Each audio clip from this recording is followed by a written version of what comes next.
We'll continue with the application of Ampere circuital law. Okay, we have seen in the last class solenoid. Now we will see a toroid. Okay, so now we'll learn about toroid. What is toroid? It is a hollow circular ring on which a larger number of turns of a wire are closely wound. Okay, so you can just imagine that it is a solenoid. Okay, if this is my solenoid like this, and if I turn this like this, okay, if this one I turn it and make it circle, then it will become a toroid. So like this. Okay, so it is a solenoid, but turn it. If this is my solenoid and I turn it and join the two end points, then it will become toroid. Okay, but meaning definition there you can just write this, that it is a hollow circular ring on which a large number of turns of a wire are closely wound. Okay, so this is the figure. Now I am not going to take this figure. For calculating the magnetic field, we will consider the cross section. So if this is my toroid, then you cut from here. So that is a cross sectional area. Okay, this cross sectional view here. So you can see if I cut, if this is my magnetic cut from here. So you cut here. So what you get is, these are the current going inside and these are the current coming out. That means wire is coming out. So here current is coming out, and this is current going in, and this in between you can see it is the hollow between the toroid, and this is the exterior, and this if I take one point in between here, that is here. Okay, so we'll consider the 3 point. One is inside the hollow, okay, then other one is outside the toroid, and one is in between these two current going, okay, in between here. Okay, so we'll consider and then we'll conclude that it should come same as the solenoid. Consider a toroid carrying current I. A sectional view of toroid is shown in the figure. We calculate field inside hollow of toroid point P, exterior at point Q, and in between the toroid. Okay, as I was telling you before.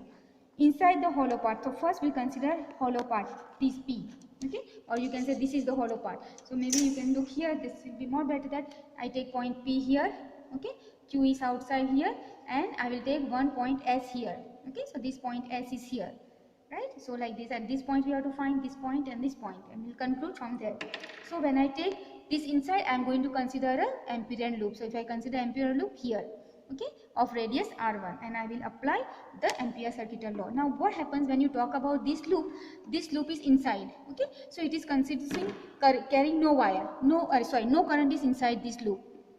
Okay, so you can see here there is no current because current starts from outside only. So since there is no current here, net current is 0. So when current is 0, that means no magnetic field. Okay, then second, when you talk about these outer side, then what happens here?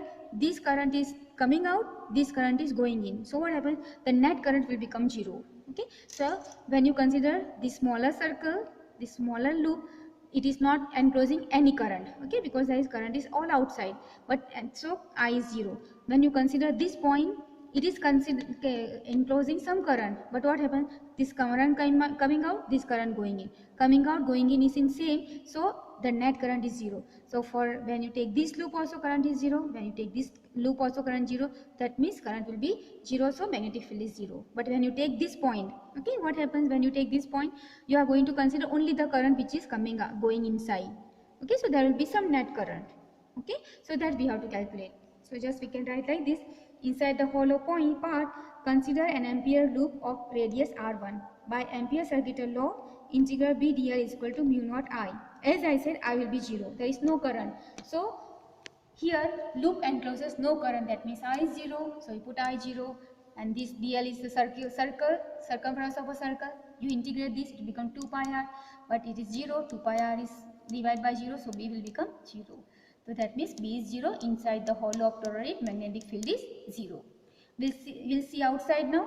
Take an Ampere loop of radius R3 passing from point Q in the exterior of toroid. Okay, as I was showing you before. Now we apply the Ampere circuital law. It is B dl, integral B dl is equal to mu naught I. Here loop encloses current going in and coming out but in same amount. So I net will be 0. Okay, going in current is there, coming out current is there, but they will be opposite and same amount, so it will 0. So this will become 0 again. So now if this is 0, this B dl equal to mu naught into 0. So this part is 0 and integral of dl will be 2 pi r because it is circumference of a circle. So B is equal to 0. Automatically B will become 0 because this if you divide it will become 0. It remains B 0. Now we'll take in between. Take an imperial loop of radius r passing from point S which is in between the toroid. Okay, I have already explained in the figure. It encloses current IE. Okay, it encloses some current. Let us call it as IE. Let capital N be number of turns, then I is equal to Ni. Okay, current is I, number of turn is N, then total current is N into I. Now by Ampere circuital law, integral B dl is equal to mu naught I E. B is constant, take out, dl is a circular loop and this circular loop will be 2 pi r. Okay, this radius, this circle, this circle. Okay, I am taking this radius, this loop, so it will be 2 pi r. Okay, 2 pi is equal to m naught and I. Now n is equal to number of turn per unit length. Always we take this. The length of toroid is circumference, that is 2 pi r. So then the total number of turn will become n is equal to n into 2 pi r. This is the total length of the loop and this is the number of turn per unit length. So total turn will be n into 2 pi r. So capital N can be put as n into 2 pi r. Okay. So I'll put n value as n into 2 pi r. This 2 pi r transfer here, it will cancel with this. So what you get is B is equal to mu naught and I. And you see this is same as the solenoid. Okay, it is the same. So which is same as solenoid because we know that solenoid is nothing but toroid and solenoid is turning this. If I turn and join, then becomes toroid. Okay, so we'll do the example number 4.9. It is depending on this formula. Okay, so we shall do. They have given us length of the solenoid 0.5 meter. I consider as L. Radius r is radius of the loop is given as 1 centimeter, convert into meter, 1 into 10 to the power minus 2 meter. Number of turns are given, n is equal to 500, total number of turns, and current is given to you, I is equal to 5 ampere. You have to find the magnetic field. Number of turn per unit length n is equal to number of turn by length. Total number of turn is 500, length of the solenoid is 0.5. You simplify, you get 1000 turn per meter. Magnetic field inside the solenoid is this formula, B is equal to mu naught Ni. Okay, so mu naught is 4 pi into 10 to the power minus 7, N is this 1000 and current is given to 5. Okay, you simplify, when you simplify you will get 6.28 into 10 to the power minus 3 Tesla. Okay, so this is the magnetic field inside the solenoid. Okay, so we have studied today toroid, learned by heart and studied. Thank you so much.